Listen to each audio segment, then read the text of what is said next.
Hello dear students, welcome to G Centric. So last class में हमने discussion कर लिया था माइनर के बारे में और कोफैक्टर के बारे में।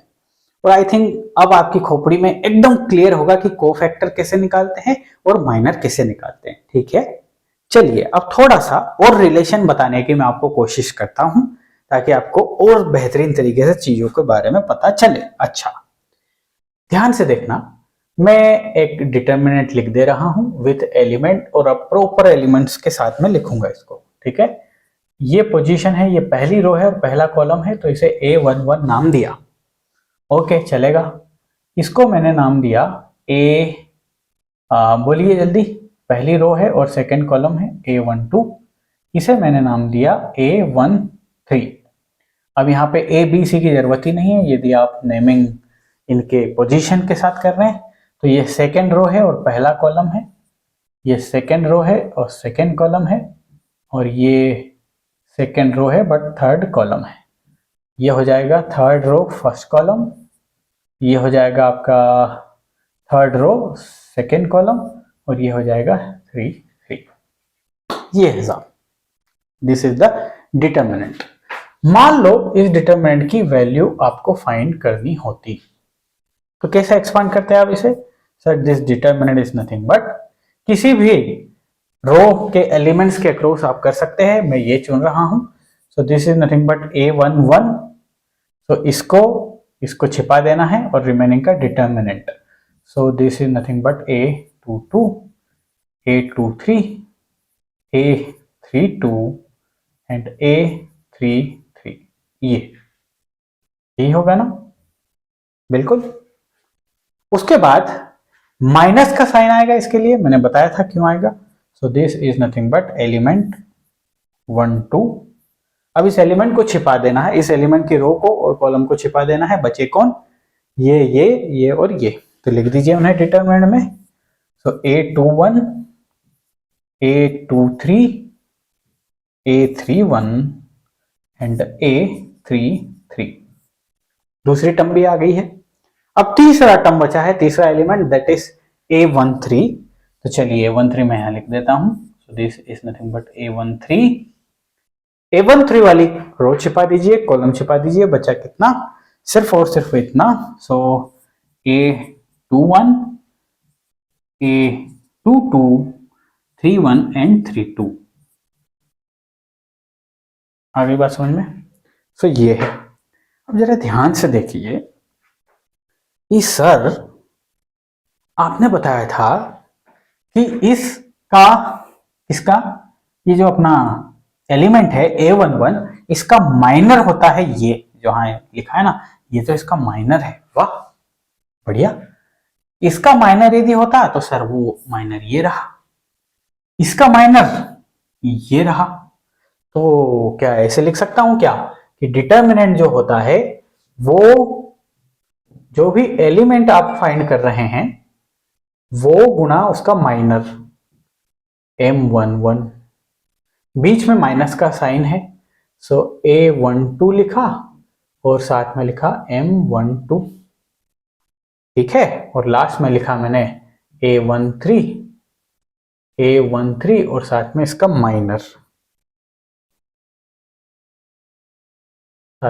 माइनर, तो ये, जी हाँ, आगे बात सुनना। अच्छा, और अब हमने बोला कि A11 कोफैक्टर यदि निकालते आप A11 का, तो वो यही आ रहा था C11। A12 का कोफैक्टर यदि निकालते तो कोफैक्टर में -1 टू द पावर 1 + 2 हो जाती। कोफैक्टर क्या होता? A12 का कोफैक्टर क्या है भाई? सर, A12 का कोफैक्टर है -1 की पावर 1 + 2 गुना M12। ये होती है ना, -1 की पावर 3 इज -1, यानी कि -M12 is the cofactor of this. तो ये हो गया plus A12 cofactor of 12। Cofactor में ये माइनस साइन आ चुका है, ये माइनस साइन कोफैक्टर में आ चुका है। कोफैक्टर की वैल्यू किसके बराबर आ रही है? C12 की -M12 आ रही है। सो माइनस M12 की जगह C12 लिख दिया है। सो this is nothing but A13 C13। ये डिटर्मिनेंट का एक्सपांशन है in the form of cofactors. अरे वाह सर, सो डिटर्मिनेंट क्या होता है? गेट एग्जामिनेशन में यदि क्वेश्चन आ जाए कि which one of the following is the determinant of given matrix, which one of the following is the determinant of the given matrix या गिवन डिटर्मिनेंट, और option आपके दे दे दिस सेम कहानी में A11 C11 plus, यही plus minus में लोचा कर दे, 4 option दे दे, तो अभी कहानी क्लियर हो गई है कि sir determinant is nothing but ये कोफैक्टर के फॉर्म में मैंने लिख दिया। ना तो कोफैक्टर आपके लिए बड़ी चीज है और ना ही माइनर बड़ी चीज है आपके लिए, इतना मैं मान सकता हूं क्या? बिल्कुल मान सकता हूं। हाँ सर, 3x3 का 2x2 का एक्सपांशन वैल्यू सब कुछ सीख लिया है मैंने। अब कुछ और चीजों के बारे में हम एंटर करते जाएंगे और डिटरमिनेंट की प्रॉपर्टी पे जितनी जल्दी हो सके आएंगे। ठीक है, आइए जरा एक डिटरमिनेंट मैं अगेन ले रहा हूं समझाने के लिए। ये डिटरमिनेंट ले लिया, ठीक है साहब। इस डिटरमिनेंट में यदि आप इन एलिमेंट्स की बात करोगे, कौन से? ये एलिमेंट A11 A22 A33, इन एलिमेंट को हम डायगोनल एलिमेंट बोलेंगे। क्या बोलेंगे भाई साहब? Diagonal elements. Okay sir, these are the diagonal elements. okay, अब ध्यान से देखना जरा, सिर्फ प्योर डायगोनल डिटरमिनेंट यदि दिया हो तो इसका मतलब डायगोनल डिटरमिनेंट की बात हो रही है। ध्यान से सुनना, यदि मैं बोल दूं कि ये टर्म्स हम मैट्रिक्स में एक्चुअली पढ़ते हैं, diagonal matrix and all, but determinant में समझने के पॉइंट ऑफ व्यू से इसको हम बात कर रहे हैं। मान लो आपके पास एक डायगोनल एलिमेंट दिया होता, सॉरी एक डायगोनल डिटरमिनेंट दिया होता, तो उसमें क्या होता? डायगोनल डिटरमिनेंट उसमें यह होता कि जो भी नंबर्स होते हैं वो सिर्फ यहां इस पोजीशन पे होते, यानी कि डायगोनल एलिमेंट्स की जगह पे होते। लेट्स टेक 2 3 एंड 1 ले लिया, बाकी जगह 0 रहते। इसको हम बहुत अच्छे से मैट्रिक्स में सीखेंगे, डोंट वरी अबाउट इट। अभी सिर्फ इसको आप समझ लीजिए, ठीक है? ओके, मैं यह बोला कि these elements are the diagonal elements, और कोई डिटरमिनेंट डायगोनल डिटरमिनेंट होगा, इसका मतलब ये कि सिर्फ डायगोनल एलिमेंट्स ही प्रेजेंट होंगे, बाकी सारे 0 होंगे, है ना? Only diagonal elements are present in the diagonal determinant. Okay, अब यहां से क्या होगा? इस डिटरमिनेंट को मैं नाम दे रहा हूं diagonal determinant. So this is nothing but diagonal and determinant, इसको मैंने नाम दिया। तो इसका मतलब यही कि सिर्फ डायगोनल एलिमेंट्स हैं, बाकी सब 0 है। ओके, अब इसका डिटरमिनेंट हम कैलकुलेट करने की कोशिश करते हैं। चलिए, सो इस रो के साथ एक्सपांड कर देता हूं मैं। इसको छिपाया, बचा क्या? दिस 3 0 0 1, बाकी दोनों टर्म तो 0 है तो लिखने की कोई जरूरत ही नहीं। तो इसका डिटरमिनेंट निकालेंगे। सो दिस इज नथिंग बट 2 गुना 3, सो ये आया 6। डायगोनल डिटरमिनेंट यदि दिया गया है और हमसे उसका डिटरमिनेंट पूछा जा रहा है, तो कुछ मत करो, आपको डायगोनल एलिमेंट का मल्टीप्लाई कर देना है, बस दैट्स इट। क्या बोल रहा हूं मैं कि आपको इन डायगोनल एलिमेंट्स का मल्टीप्लाई कर देना है, वही डिटरमिनेंट होगा। 2 गुना 3 गुना 1 इज इक्वल टू 6। छोटी सी बात समझ में आती है ना? बिल्कुल आती है सर, ठीक है। ओके, अब जैसे कि डायगोनल डिटरमिनेंट नाम में ही लिखा है कि भैया ये, जैसे कि किसी को बोल दिया गया है कि आप सिविल इंजीनियर हो, तो बेसी बात है वो सिविल से रिलेटेड फील्ड में काम कर रहा है ना? डिफाइन कर दिया, इसको मैं डिफाइन कर दिया डायगोनल एलिमेंट, मतलब सिर्फ डायगोनल एलिमेंट ही प्रेजेंट रहेंगे, बाकी सब 0 रहेंगे, ऑब्वियस सी बात है। ठीक है, 2 टाइप से और मैं देख लेता हूं, क्योंकि ये बहुत बेसिक है और मेरे को एग्जामिनेशन में क्वेश्चंस पूछे जाएंगे इनसे। ठीक है, मैं क्या ले रहा हूं 1 2 3, अगेन मैं बोल रहा हूं ये सारी टर्म्स मैट्रिक्स की हैं और मैट्रिक्स हम प्रॉपर देखेंगे। डिटरमिनेंट में सिर्फ देखते जाइए और समझते जाइए, मैं यदि बोल देता हूं 1 2 3, यहां पे मैं एलिमेंट्स दे दिया 4 0 6, लेकिन मैंने क्या किया, इस डायगोनल के नीचे इन एलिमेंट्स को, इसके नीचे मैंने इन एलिमेंट्स को 0 रखा।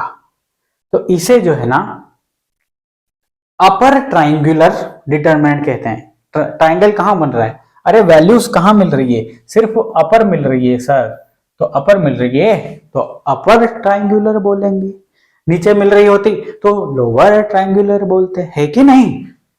तो डायगोनल, आपका मेन डायगोनल जो है उसके नीचे यदि सारे एलिमेंट्स 0 है, मैं क्या बोल रहा हूं, उसके नीचे सारे एलिमेंट्स 0 होना चाहिए, तो इस डिटरमिनेंट को हम अपर डिटरमिनेंट बोलेंगे। ठीक है, इसको क्या बोलेंगे, अपर डिटरमिनेंट। ओके, और सिमिलरली यदि इसके डायगोनल के नीचे यदि एलिमेंट्स होते, यही ले रहा हूं मैं 1 2 3, ये सारे 0 0 4 5, ठीक है, इसके आप देखो सिर्फ और सिर्फ लोअर ट्राइंगल बन रहा है, ऊपर सब कुछ 0 है, सिर्फ नीचे ही वैल्यूज हैं, ऊपर नहीं है, तो इसको मैं बोलूंगा अपर डिटरमिनेंट या अपर ट्राइंगुलर डिटरमिनेंट। अपर ट्राइंगुलर डिटरमिनेंट मैट्रिक्स में आएगा, तो मैट्रिक्स में सारे जो एलिमेंट्स है ना उनका प्रॉपर नोटेशन के साथ हम चर्चा करेंगे, और इसे मैं बोलूंगा लोअर ट्राइंगुलर डिटरमिनेंट। ये क्यों बताया, ये इसलिए बताया कि नाउ इसका फाइंड कीजिए आप डिटरमिनेंट जरा। चलिए डिटरमिनेंट फाइंड करते हैं। इस कॉलम के अक्रॉस में कर लेता हूं, 2 जीरोस है मेरे पास, तो एक्सपांड कर लेता हूं। सो दिस इज एलिमेंट 1 और ये हो जाएगा 2 0 6 3, तो यहां आ जाएगा ये 2 गुना 3, ये तो 0 ही है तो ये 6 आ जाएगा डिटरमिनेंट, और बाकी ये 0 है तो करने की कोई जरूरत नहीं है। Now let's find the determinant value for this. Again ये हो जाएगा 1 और इसके इस रो के अक्रॉस में कर दे रहा हूं, सो अगेन ये 2 गुना 3 ही आ रहा है, सो ये भी 6 आ रहा है। तो यहां से ये सीख रहे हैं कि यदि हमारे पास अपर ट्राइंगुलर डिटरमिनेंट हो या लोअर ट्राइंगुलर डिटरमिनेंट हो तो भी डिटरमिनेंट फाइंड करने की जरूरत नहीं है, आप सिर्फ क्या करेंगे, डायगोनल एलिमेंट्स का मल्टीप्लाई कर देंगे। डिटरमिनेंट इन दोनों केस में, जो डिटरमिनेंट की वैल्यू है इन दोनों केस में, if we have upper triangular determinant या लोअर ट्राइंगुलर डिटरमिनेंट, तो जो डिटरमिनेंट की वैल्यू है that is nothing but multiplication of the diagonal element. लिख लीजिए, मल्टीप्लीकेशन ऑफ डायगोनल एलिमेंट्स। ठीक है, मल्टीप्लीकेशन ऑफ डायगोनल एलिमेंट्स, बिल्कुल समझ में आता है, इतना चलेगा, कोई दिक्कत तो नहीं है। ठीक है, अब हम एंटर करेंगे properties of determinant. Very important है क्योंकि बेस्ड ऑन प्रॉपर्टी 95% क्वेश्चन हम किल कर देंगे। किसके, आपकी गेट एग्जामिनेशन में आए हुए क्वेश्चन ज्यादातर प्रॉपर्टी बेस्ड है, तो प्रॉपर्टी को ध्यान में रख के चीजों को आगे बढ़ेंगे, मजा आ जाएगा। सो डिटरमिनेंट के बेसिक्स की लास्ट क्लास यही है जिसमें हम प्रॉपर्टीज कवर करेंगे। Once property finished, determinant finished, और फिर हम एक्चुअल टॉपिक लीनियर अलजेब्रा में जो मैट्रिक्स है उसकी शुरुआत करेंगे, और मैट्रिक्स में भर भर के डिटरमिनेंट लगेगा, तो डिटरमिनेंट के बारे में तब तक हम सब कुछ जान चुके होंगे। चलिए आइए मेरे साथ, प्रॉपर्टीज ऑफ डिटरमिनेंट। बहुत ही मजा आने वाला है बेटा, बहुत ज्यादा मजा आने वाला है। ठीक है, ओके, पहले अपन समझ लेंगे उसको और उसके बाद लिख लेंगे, तो बड़ा मजा आ जाएगा। एक डिटरमिनेंट मैं आपके लिए ले रहा हूं। ओके सर, ले लीजिए, कोई दिक्कत नहीं है। वैल्यूज मैं अपने हिसाब से चूज कर लेता हूं। This is 3 6 2 and 4। ठीक, 4 की जगह कुछ और ले लेते हैं, इसकी जगह ले लेता हूं मैं 6। डिटरमिनेंट है ये 2/2 का है, बहुत ही बढ़िया। इसका डिटरमिनेंट आप फाइंड कर सकते हैं, बिल्कुल कर सकते हैं। चलिए फाइंड कीजिए तो फिर इसका डिटरमिनेंट। सर इसका डिटरमिनेंट आ रहा है 3 गुना 6 दैट इज 18, और ये होता है 2 गुना 6 इज नथिंग बट दिस, सो ये आ रहा है 12, 18 minus 12 that is 6 is the determinant of this. अच्छा, और मान लो इस 2 की जगह 4 आ जाता, इसलिए बताना जरूरी है क्योंकि कभी कभार कंफ्यूजन हो जाता है, 4 आ जाता, तो इस केस में डिटरमिनेंट क्या होता, चलिए डिटरमिनेंट इसके लिए हम फाइंड करते हैं। सो सर इसके लिए डिटरमिनेंट ये होता 3 गुना 6 is nothing but 18 minus 6 Guna 4 is nothing but 24, so this is nothing but -6। क्या डिटरमिनेंट की वैल्यू माइनस हो सकती है? बिल्कुल हो सकती है, देख लीजिए है ना। तो डिटरमिनेंट आपको इस टाइप का दिख रहा है तो मोस्टली कंफ्यूज हो जाते हैं स्टूडेंट की सर ये नेगेटिव होगी पॉजिटिव, इस टाइप के डाउट आ जाता है एप्लीकेशन पे, इसलिए मैं ले लिया, आपको माइनस हो सकती है, okay no issues at all. अब एक काम करता हूं मैं, इसको थोड़ा सा मॉडिफाई करता हूं, और मॉडिफाई करके मैं क्या कर रहा हूं जरा ध्यान से देखिए। सबसे पहले तो इसको मॉडिफाई कर रहा हूं, मैं क्या कर रहा हूं, इसका जो रो है उसको कॉलम बना दे रहा हूं, चलो बनाते हैं। तो फिर ये 3 और 6 ये रो है ना, तो इनको कॉलम में, इन एलिमेंट को मैं कॉलम में डाल दिया, और दूसरी रो क्या है 4 6, तो इन्हें मैं दूसरे कॉलम में डाल दिया 4 6, ये मैंने कर दिया, इसकी रोज को मैंने कॉलम बना दिया है, ये किया है, ओके। अब यदि मेरे से कोई पूछे कि इसका डिटरमिनेंट फाइंड कीजिए, तो मैं बिल्कुल अपनी लग जाऊंगा। 3 गुना 6 इज नथिंग बट, बताइए जल्दी, 18 minus 6 Guna 4 is nothing but 24, तो ये भी कितना आ रहा है -6। अच्छा, डिटरमिनेंट की वैल्यू -6, वहां क्या थी, वो भी -6। तो आपने ऐसा कर दिया तो डिटरमिनेंट की वैल्यू में कुछ चेंज नहीं हुआ, तो क्या लिखेंगे डेफिनेशन में, क्या लिखेंगे कि when rows and columns are altered the determinant value will not change. चलिए लिख देता हूं इसे, बात तो समझ में आ गई ना आपको। हाँ, इसके बाद यहां पे इसको नोट कर लेते हैं, प्रॉपर्टी नंबर 1, ये हम लिखेंगे the values, the value of a determinant, क्या लिखे, the value of a determinant will be unaltered if rows are interchanged into columns, और इसका उल्टा भी वाइस वर्सा, ठीक है। The value of a determinant will be unaltered, मतलब change नहीं होगी, समझ गए बात, will be unaltered if rows are interchanged into columns, रो को कॉलम बना दो, कॉलम को रो बना दोगे तो डिटरमिनेंट की वैल्यू चेंज नहीं होगी, पहली प्रॉपर्टी है। आगे बात समझ में, ठीक है। दूसरी प्रॉपर्टी देखते हैं, चलिए इसको समझने के लिए एक डिटरमिनेंट ले रहा हूं मैं, 2 4, दिस इज नथिंग बट 3 और 2, कोई दिक्कत नहीं है आपको इसमें। इसका डिटरमिनेंट फाइंड कर लीजिए सबसे पहले, बिल्कुल कर लेंगे सर, ये आपको दिया हुआ है, और इसका डिटरमिनेंट यदि निकालना होता तो आप क्या करते, 2 गुना 4 दैट इज 8 माइनस 2 गुना 2 that is 6, so this is equal to 2, तो डिटरमिनेंट की वैल्यू कितनी हो गई 2। अब मैं क्या कर रहा हूं कि इस रो को इससे चेंज कर दे रहा हूं, है ना, मैं अपडेट कर रहा हूं, ध्यान से देखिए जरा। अब अगेन मैं मॉडिफाई कर रहा हूं इसे, मॉडिफाई, और उस मॉडिफाई में मैं क्या कर रहा हूं कि पहली रो को नीचे पहुंचा दे रहा हूं, ध्यान से देखना जरा, 2 3 को मैं अब नीचे लिखूं, 2 4 को ऊपर लिख दे रहा हूं, दिस इज नथिंग बट 2 4, और ये बन जाएगी 2 3। क्या किया हूं मैं, आपको एकदम दिख रहा है ना बेहतरीन तरीके से कि सर आपने 2 रोज को, है ना, इनकी पोजीशन को इंटरचेंज कर दिया है, तो उसका इंपैक्ट क्या आया डिटरमिनेंट में, देखते हैं जरा।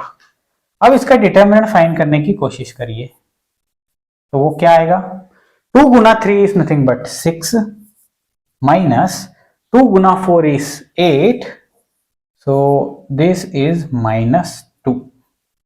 ध्यान से देखिए, क्या देखना है ध्यान से कि यहां पे पॉजिटिव था और यहां पे नेगेटिव आ गया, ऐसा करने से ये नेगेटिव हो गया। अच्छा, तो ये तो मैंने रोज को चेंज किया। एक काम करता हूं, मैं कॉलम्स को इंटरचेंज करता हूं। कॉलम्स को इंटरचेंज करता हूं। अगेन मैं ये क्या कर रहा हूं, मॉडिफाई कर रहा हूं, मॉडिफाई। ठीक है, चलो अब कॉलम्स को इंटरचेंज करता हूं। ध्यान से देखो, 2 2 वाला पीछे पहुंचाते हैं, 3 4 वाला आगे ले आते हैं। 3 4, दिस इज नथिंग बट 2 2। क्या आप डिटरमिनेंट फाइंड कर सकते हैं इसका मेरे लिए? सर बिल्कुल कर सकते हैं। तो determinant of this is equal to 3 गुना 2 is 6 minus 8, so this is again -2। तो ध्यान से देखिए, क्या देखना है ध्यान से, कि दिस इज नेगेटिव। जो चीज पॉजिटिव थी वो अब नेगेटिव बन गई है। पहले ये पॉजिटिव वैल्यू थी, इस केस में भी ये नेगेटिव वैल्यू है, और इस केस में भी ये नेगेटिव वैल्यू है। तो यहां से क्या सीखे? Property number 2, if two columns are interchanged या 2 rows are interchanged, then the sign of the determinant will be changed. Second property लिख लीजिए, if 2 rows, इन ब्रैकेट में लिख लीजिए, और 2 columns, if 2 rows are interchanged,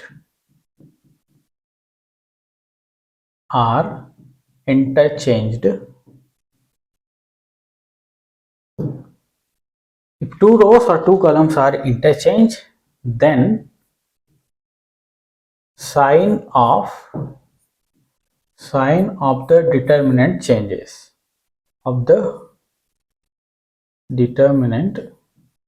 ये कर दिया मैंने, छोटा हो गया भाई। If 2 rows or 2 columns are interchanged, okay, then the sign of determinant changes कब? जब 2 rows या 2 columns interchanged होते हैं। आगे बात समझ।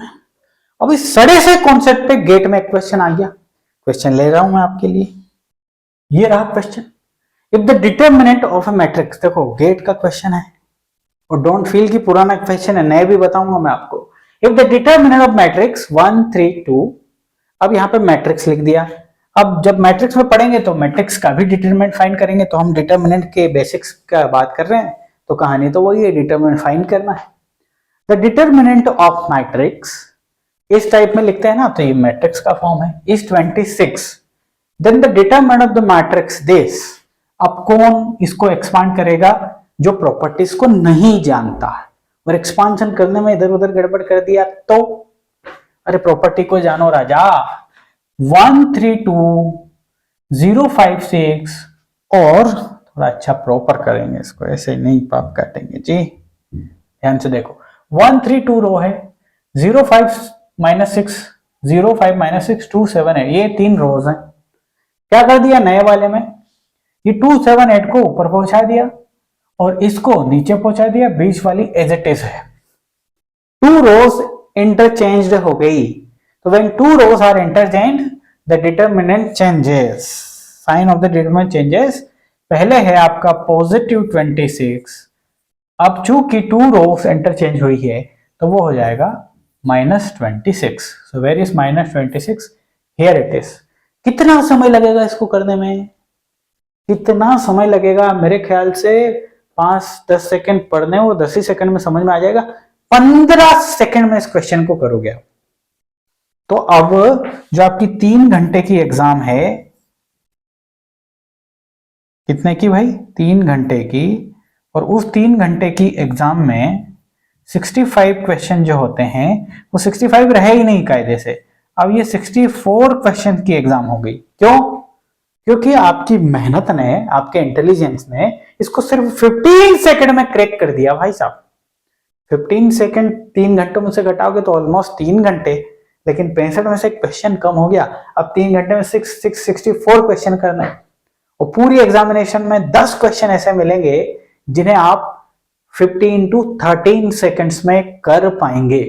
5 से 10 क्वेश्चन ऐसे मिलेंगे, समझ रहे हो? कॉन्सेप्चुअली स्ट्रॉन्ग रहेंगे तो करेंगे ना। चलो आगे आ जाओ, प्रॉपर्टी नंबर 3 पे चलते हैं। अच्छा, प्रॉपर्टी में चलने से पहले अब 2 रोज की बजाय मान लो 3 रोज चेंज करते हैं, तो वो कैसे होती है भाई 3 रोज? सबसे पहले ये 2 रोज चेंज हो गई, ये 2 रोज चेंज हो गई, और फिर इन दोनों को कर दिया तो टोटल 3 रोज चेंज हो गई। ध्यान से सुनिए जरा, ये क्वेश्चन को मैं ले रहा हूं 1 3 2, तो 1 3 2 0 5 -6 2 7 8, ये लिया मैं इस रो और इस रो को चेंज यदि करता हूं, ठीक है, ये R1 मान लेता हूं और R3 मान लेता हूं, इनको मैं चेंज कर दूं तो नेगेटिव साइन आएगा ना? बिल्कुल आएगा, डिटरमिनेंट में नेगेटिव साइन आएगा। अब इनको चेंज करने के बाद जो भी यहां नया R1 होगा उसको इसके साथ मान लो चेंज कर दो, इसके साथ, यानी कि फिर R2 और न्यू R1 जो भी वो बने आपकी, इसको ये नाम दे रहा हूं, इनको चेंज कर दोगे तो फिर नेगेटिव साइन आ जाएगा भाई। तो एक बार पहले नेगेटिव आया और ये नेगेटिव आया, एक दूसरे को क्या कर देंगे, पॉजिटिव बना देंगे, नेगेटिव गुना नेगेटिव पॉजिटिव, तो कोई चेंज होना जाना है नहीं।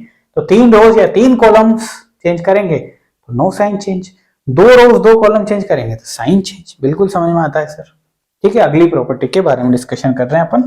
0 0 0 1 2 3 6 4 7, ये डिटर्मिनेंट है। अब इसे एक्सपांड करना है तो R1 के अक्रॉस एक्सपांड कर सकता हूं, तो भाई 0 मल्टीप्लाई विद दिस 2 4, क्यों लिख रहा हूं, डायरेक्ट बोल सकता हूं ना, बिल्कुल, लेकिन लिख देता हूं भाई, कुछ लोग फिर भी आ जाएंगे कि सर कैसे कर दिया, इसको छिपाया तो 1 6 3 7, और लास्ट वाला 0 लिया, ये रहा, और उसके बाद मैंने लिख दिया 1 2 6 4। अब किसी छठी के बच्चे से जाके पूछिए इसकी वैल्यू कितनी है, तो वो बोलेगा कि सर 0 है, डिटर्मिनेंट की वैल्यू 0। तो यहां से हम ये सीखें, इफ एनी रोज और any columns of any determinant is 0, then the value of determinant will be 0।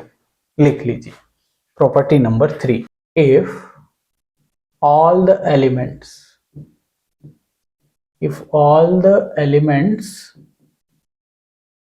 of a row or column, bracket में लिख लेंगे column, if all the elements of a row or columns are 0, then determinant will be 0। वाह, कहानी एकदम clear है sir. If any row, if all the elements, ध्यान से सुनिए, all the elements of a row और column are 0, then determinant will be 0। एकदम मक्खन है, इसमें कोई विशेष बात नहीं है, ठीक है। ओके, फोर्थ प्रॉपर्टी देखते हैं, आइए, चलिए, ये ले लिया मैंने डिटर्मिनेंट। अब इस डिटर्मिनेंट में क्या हो गया है कि आप देखो कि 2 रोज जो है ना वो एक जैसी हो गई हैं, ये R1 भी और R2, ये दोनों एक जैसी आइडेंटिकल हो गई। तो इसके डिटर्मिनेंट पे क्या इंपैक्ट आ रहा है जरा देखते हैं। ठीक है, ये डिटर्मिनेंट पे ले रहा हूं, तो इसका डिटर्मिनेंट फाइंड करते हैं। चलिए, तो दिस इज नथिंग बट 1, और 2 गुना 7 14 एंड 18, तो 14 माइनस 18 कैसे कर रहा हूं, समझ में आ रहा है ना आपको? बिल्कुल, ये हो गया -2, 2 को छिपाइए, 7 माइनस 12, 7 माइनस 12, ठीक है, समझ में आई बात? यस। अगला 3, इसको छिपाइए, 6 1 जा 6, and this is nothing but 8। आप YouTube पे देख रहे हैं या जी सेंटेक एप्लीकेशन पे, स्पीड को 1.5 कर लीजिए, बहुत आनंद आएगा और समय भी बचेगा, है ना? आप में से वैसे बहुत सारे लोग 1.5 में मुझे देख ही रहे हैं। ओके, बढ़िया है। सो निकालते हैं वैल्यू जरा कितनी आई, 14 minus this, so this is -4, -2 और यहां से कितना बचा -5, सो this is nothing but 10। Okay, यहां से 6 और 2 -3 -6, so this value is 0. So whenever two rows or two columns are identical, the determinants will be 0. चलिए नोट कर लीजिए, कौन सा पॉइंट है ये, fourth point I think, yes fourth point. If two rows or columns are identical, if two or more, भाई 3 रो हो गई तो भी 0 ही आएगा। If 2 or more rows or columns are identical, then the value of determinant will be 0. आगे बात समझ में? हाँ जी सर, 2 or more आइडेंटिकल होनी और डिटरमिनेंट की वैल्यू हो जाएगी 0। अब आइडेंटिकल के साथ साथ इसका मल्टीपल भी यदि हो तो भी 0 आएगा। मल्टीपल मतलब ये कि उसको भी इसी में आगे मैं बढ़ाऊंगा। मल्टीपल के लिए इसको थोड़ा सा छोटा करके लिख दूं,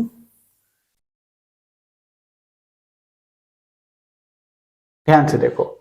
मल्टीपल का मतलब क्या, दूसरा डिटरमिनेंट ले रहा हूं मैं एक, ये लिख रहा हूं 1 2 3, इसका मल्टीपल, इसमें 2 का गुणा कर दो, 4 का गुणा कर दो, 5 का गुणा कर दो, सभी एलिमेंट में कर दो, यहां से लिख दो इस रो की मल्टीपल।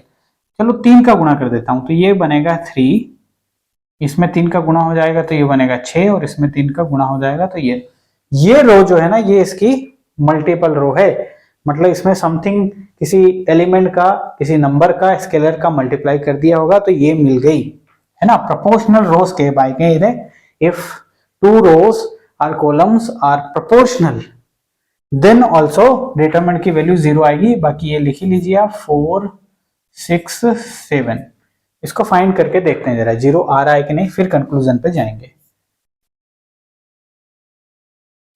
तो लिखा मैंने पहले 1, 6 गुना 7 42 माइनस 54, ये हो जाएगा -2, 2 को छिपाएंगे तो ये हो जाएगा 21 माइनस 36। अगला दैट इज 3, सो 3 यहां है, इसको छिपाइए, so this is nothing but 18 minus 24। चलिए इसकी वैल्यू भी फाइंड कीजिए, तो ये वैल्यू आएगी क्या भाई, 0। तो इसी का एक्सटेंशन वर्जन लिख लीजिए, इफ टू रोज और columns are identical then the value of determinant will be 0। और दूसरा इसी का पॉइंट, इसी प्रॉपर्टी में दूसरा पॉइंट समझ लीजिए, इफ टू रोज और columns are proportional then, spelling mistake हो जाए तो माफ कीजिएगा, then the value of determinant will be 0।